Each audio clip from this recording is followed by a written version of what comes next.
Hi, my name is Joe Bollman. I'm the owner of Bollman's Landscape and Construction. I actually have ripped down my hive.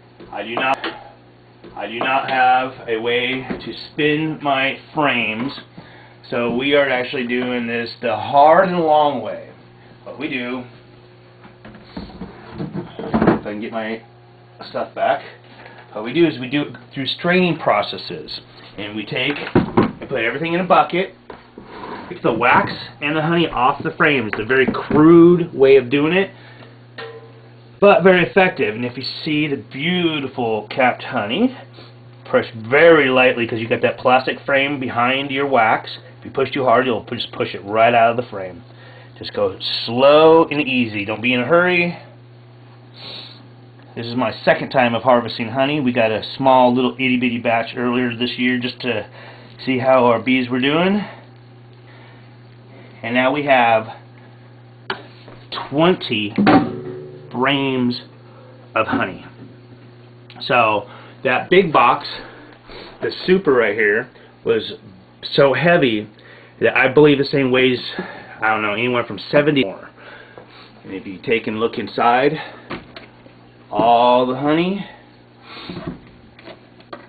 all the way through. That's beautiful. All the way capped on that side. Yeah, look at that. That is some magical stuff.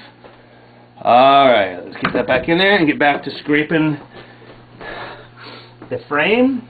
And you just basically just try to get every little bit of wax and honey off the frames as we can get. Holy cow. Hopefully in the spring or fall of next year I'll be able to afford to buy some better equipment for this, so we can be more productive, have some happier honeybees, and hopefully we'll be able to start an extra couple hives next year. I'd like to try to start 4 or so more hives. Now to the other side, it hasn't even been touched yet. Try to hold it out of the honey so the whole frame just doesn't get saturated all the way through and down. Now you can only do like 1 to 2 frames at a time doing it this way. It's a very slow way of doing it. Oh yeah.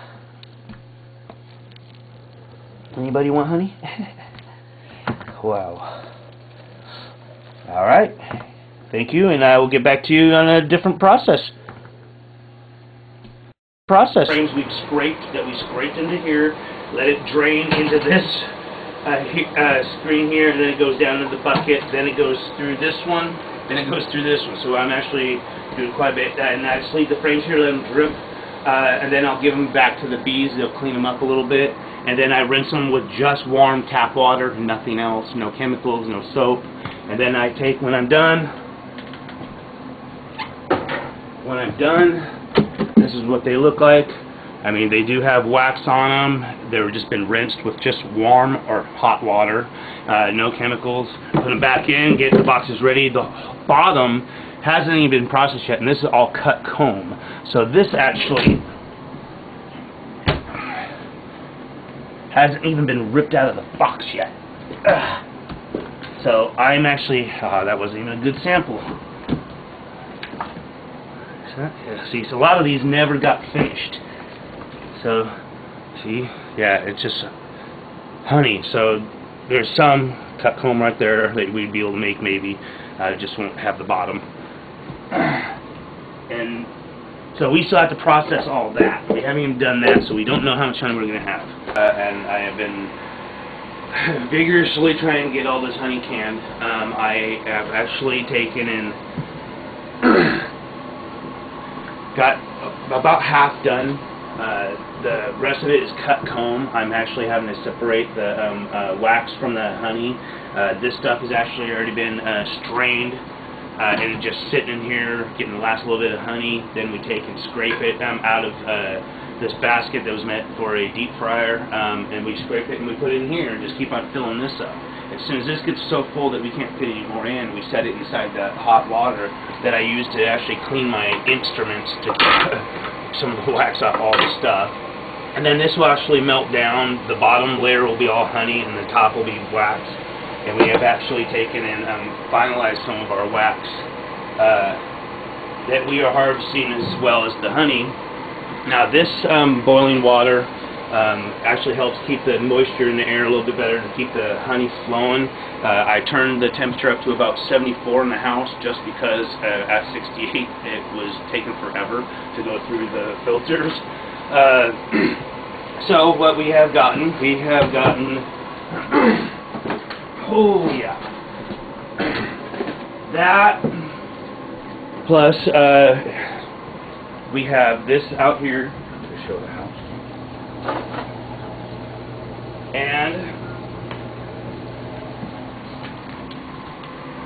and we have actually gotten this, and we're still jarring.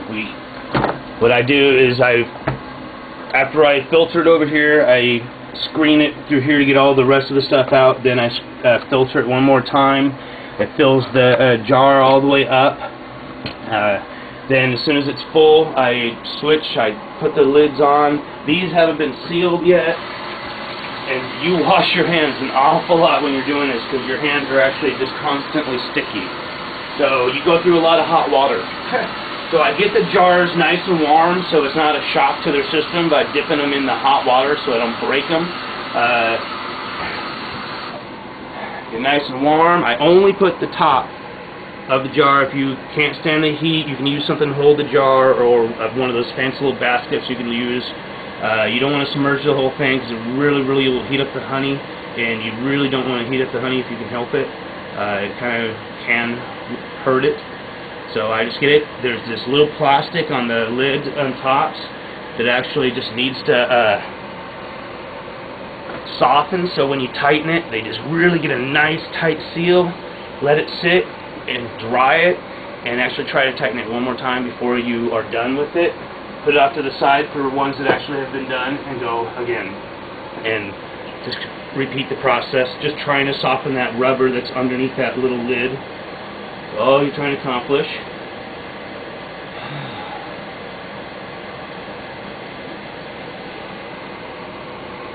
Just get nice and tight. Alright, so this one's next. Let me get a lid. And I did find these beautiful jars from, what was the name? Better Homes and Gardens. Beautiful jars, just like the looks of them. They're a little bit bigger than what I was using before, but I think they're kind of worth it. So just get another jar, and I didn't grab a jar.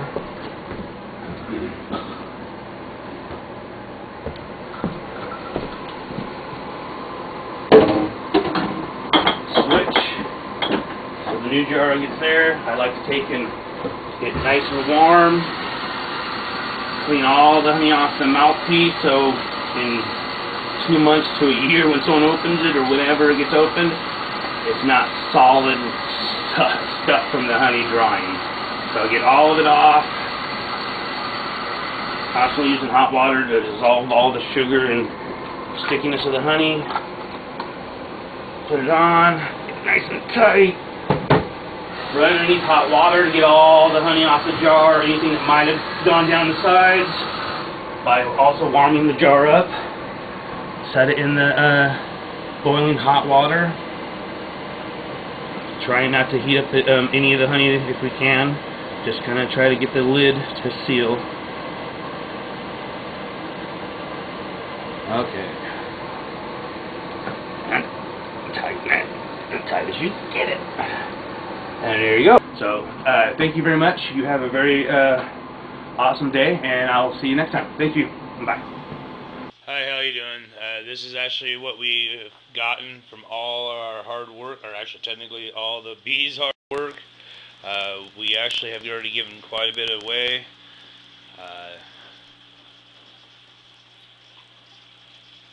These are pints, and then we did a whole bunch of these little baby bears, and I think they're 2 ounces, I believe.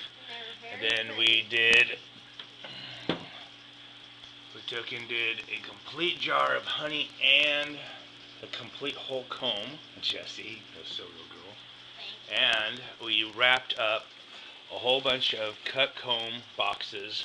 There was a total of 18. We gave one away. We already got the container back. And we decorated them with bows and everything for giving to customers and stuff. And then what we did is we bought one of these for just doing the labels. It worked out pretty good. You had to use Microsoft Word to manipulate it, or some program to manipulate them to put them in the program. This one came with a little bit of software you can download from the internet. So this is what our labels turned out to look like. If you can see that, that's kind of very hard to focus in on. Yeah. And then all the beeswax that was melted down and processed for later. And stickers. Yeah, so yeah, and if you take a look how I did it on the labels, I actually did 2 of the little bear ones on each little label, so I just had to cut them out myself to put them on there. And it was pain in the butt. So yes, it was. Alright, thank you very much. This is my first successful harvest of honey, and you guys have a good one. Thank you very much, and peace.